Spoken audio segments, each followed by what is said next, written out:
Video like जरूर कर लीजिए और ऐसे वीडियो लगातार फ्री में पाने के लिए चैनल को तुरंत सब्सक्राइब कर लीजिए और बेल आइकन को जरूर टैप कर लीजिए ताकि आगे भी सारे वीडियो आपको मिलते रहे। यूट्यूब में फॉलो करते हैं तो प्लीज ये वाला फ्री टेलीग्राम चैनल जरूर ज्वाइन कर लीजिएगा। सारे नोटिफिकेशन सारे अपडेट यहीं पे आते हैं, ध्यान रखिए।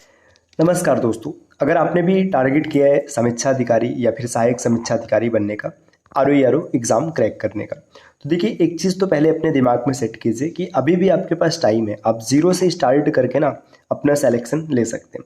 बस कुछ बिंदुओं पर आपको विशेष तरीके से ध्यान देना पड़ेगा, अपने आप को नियंत्रित करना पड़ेगा और पढ़ाई करना पड़ेगा। तो क्या हो सकता है स्ट्रेटेजी जिससे आप अभी से स्टार्ट करके सिलेक्शन ले सकते हैं? तो सबसे पहले तो ये समझिए कि आपका जो एग्ज़ाम है, एग्ज़ाम होने वाला है 27 जुलाई। 27 जुलाई का एग्ज़ाम है और अगर आप देखेंगे तो मान के चलिए आज 10 अप्रैल का समय बीत रहा है ना। मान लीजिए 11 अप्रैल, ठीक है। तो अगर आप 11 से भी अपने आप को प्लान करते तो 11 अप्रैल से देखेंगे तो लगभग 20 दिन आपको अप्रैल में मिलेगा, आपको मई में 31 दिन मिलेगा, जून में 30 दिन मिलेगा और जुलाई में 27 है। तो मैं यहाँ पर 20 ही रख रहा हूँ। 20 इसलिए क्योंकि यहाँ पर भी बीच बीच में कई दिन ऐसे होंगे कि आप पढ़ाई नहीं कर पाएंगे। बाकी आप अपने आप को पूरी तरीके से मजबूत रखिए। देखिए 20, 20, 40, 30, 70 और यहाँ पर 31, 101 दिन, अप्रॉक्सीमेट आप 100 दिन है आपके पास। तो 100 दिन है ना, तो आप मान के चलिए कि 100 दिन में किसी भी कीमत पर आपको कम से कम 98 डेज की पढ़ाई करनी है। अब 98 डेज, 95 डेज जो होता है ना, या फिर 90 डेज ही मान लीजिए, 90 डेज पर्याप्त होता है किसी भी एग्ज़ाम को क्रैक करने के लिए, अगर आप सही डायरेक्शन में पढ़ाई करते हैं तब। तो आपको करना क्या है, सबसे पहले तो ये समझिए एग्ज़ाम पैटर्न को समझिए। एग्ज़ाम पैटर्न क्या है? पहले जो पैटर्न होता था अब उसमें थोड़ा सा परिवर्तन हुआ है। पहले का पैटर्न क्या होता था? पहले 2 पेपर हुआ करता था। जीएस का होता था 140 प्रश्नों का और हिंदी का 60 प्रश्नों का। अब क्या है, अब नया पैटर्न में ना 200 प्रश्न का पेपर होगा और 200 इसका पूर्णांक होगा और समय आपको 3 घंटे का मिलेगा। तो यहाँ पर फ़ायदा क्या हुआ है कि पहले जब जीएस का पेपर होता था तो उसमें 140 प्रश्न सॉल्व करने में थोड़े से समय कम पड़ते थे और हिंदी के 60 प्रश्न जो होते थे, प्रश्न आसान रहते थे, तो ये लगभग 30 मिनट, 35 मिनट, 40 मिनट में बन जाते थे। तो 20 मिनट का जो समय बचता था आप उसका प्रयोग जीएस में कर पाएंगे, तो ये आपके लिए प्लस पॉइंट है। अब आपको टारगेट रखना है ना कि जीएस में 140 में से आपको 85 प्लस प्रश्नों को कम से कम सही करना है और हिंदी में 60 में से 55 प्लस। देखिए जो 60 में से 55 प्लस है ना, अगर पेपर ठीक ठाक बनता है तो कई अभ्यर्थी ऐसे भी होते हैं जो 60 में 60 स्कोर कर लेते हैं। तो आप भी कर सकते हैं, ऐसा नहीं कि नहीं होगा। 60 में अगर मान लीजिए 60 नहीं गया तो 58, 59 हिंदी में आप जितना स्कोर करेंगे ना, जीएस आपके लिए उतना फायदेमंद साबित होने वाला है। तो आपको ये टारगेट रखना है। अगर आप इतना टारगेट रखेंगे तो लगभग 140 के आसपास पहुंच जाएंगे, 140, 142, जो कट ऑफ क्लियर करने के लिए बहुत ही मतलब फ़ायदेमंद होगा। अब पहली बात तो ये कि जो कट ऑफ है पूरी तरीके से पेपर के लेवल पर निर्भर करता है, लेकिन पिछले वर्षों के जो कट ऑफ है अगर उनको आधार माना जाए तो फिर भाई यही मान सकते हैं कि 140 से 145 के आसपास रहने वाली है। आप सेफ जोन में बनेंगे। अब देखिए यहाँ पर जो 85 लाना है जीएस में, तो जीएस में 85 प्लस लाएंगे कैसे? कुछ कोर सब्जेक्ट है, जैसे हिस्ट्री की बात करें, जो तीनों हिस्ट्री है, एंशिएंट, मिडाइवल एंड मॉडर्न, इससे मिला के ना लगभग आपको 20-25 के आसपास प्रश्न मिल जाएंगे। जियोग्राफी से लगभग 15 प्रश्न हो जाएंगे। करंट अफेयर से 25 से 30 प्रश्न लगभग बनते हैं। पॉलिटी से अप्रॉक्सीमेट 10 प्रश्न हो जाएंगे और रीजनिंग से लगभग 12 से 15 प्रश्न। यहाँ पे मैं 12 लिख रहा हूँ।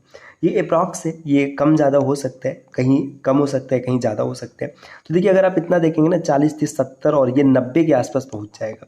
तो 90 के आसपास पहुँच जाएगा, आराम से आप इसमें से क्लियर कर लेंगे। अब ऐसा नहीं कि मतलब जो और अदर सब्जेक्ट छूट हैं, जैसे साइंस हो गया, यूपीजी के है, एनवायरनमेंट है, वहाँ से आपके प्रश्न नहीं बनेंगे। अगर एक आध 2-4 प्रश्न यहाँ से कम होंगे तो वहाँ से 2-4 एक्स्ट्रा भी तो होंगे। अब साइंस, आपने जो आपकी स्कूलिंग है 9, 10, 11, 12, आपने थोड़ी बहुत पढ़ाई की है साइंस से, तो 4 से 10 प्रश्न तो वहीं से बन जाते हैं। बड़े बेसिक से साइंस से प्रश्न आते हैं। वैसे मान के चलिए केमिस्ट्री से मैंने देखा था कई पेपर में ऐसा प्रश्न बना था, NaHCO3, इसका नाम बताओ क्या है? तो भाई ये तो सभी लोग बता लेंगे, है ना। बहुत कॉमन से प्रश्न आते हैं। तो यहाँ पे आप इन सब सब्जेक्ट्स को अगर टारगेट करेंगे तो आप इतना स्कोर कर पाएंगे। और हिंदी की बात करें तो देखिए हिंदी क्या है कि हिंदी में सिर्फ 6 बिंदु हैं, तो हिंदी में स्कोर करना काफ़ी आसान है। देखिए अगर आप हिंदी को कंप्लीट तैयार करना चाहते हैं तो फिर यूपीपीएससी बेस्ट ऑनलाइन कोचिंग के चैनल पर कंप्लीट हिंदी आप फ्री में तैयार कर सकते हैं, पूरा फ्री में, आपको कुछ भी नहीं करना पड़ेगा, पूरी हिंदी आपको फ्री में मिल जाएगी। और बाकी इन सब सब्जेक्ट्स की तैयारी आप कर सकते हैं। देखिए अगर आपको लगता है कि भाई हम इधर उधर से भटक कर नहीं पढ़ सकते या फिर हमारी पढ़ाई पूरी हो चुकी है, हमें टेस्ट देना है तो आपको स्टडी फॉर सिविल सर्विसेज के इस टेस्ट सीरीज को परचेस करना चाहिए। देखिए इसमें क्या प्रॉफिट है, सबसे पहले तो ये लेटेस्ट ट्रेंड और पैटर्न को फॉलो कर रहे हैं। इसमें कुल 30 फुल लेंथ टेस्ट सीरीज होंगे। 30 फुल लेंथ टेस्ट सीरीज का मतलब समझ रहे हैं, एक टेस्ट में आपको 200 प्रश्न मिलेंगे, 30 में आपको 6000 प्रश्न मिलेंगे। अब कोई अभ्यर्थी अगर 6000 प्रश्नों का मतलब एनालिसिस करता है, इसको याद करता है, तो क्या जो आपके पेपर में प्रश्न मिलेंगे, 200 प्रश्न मिलेंगे, क्या इसमें से 100 प्रश्न भी यहाँ से नहीं फंसेंगे? 100% फंसेंगे। बात 100 की नहीं है, जहाँ तक ऐसा होता है ना कि स्टडी फॉर सिविल सर्विसेज का जो मटेरियल होता है उससे इतना कंटेंट फंसता है कि वो कट ऑफ आराम से क्लियर हो जाएगा।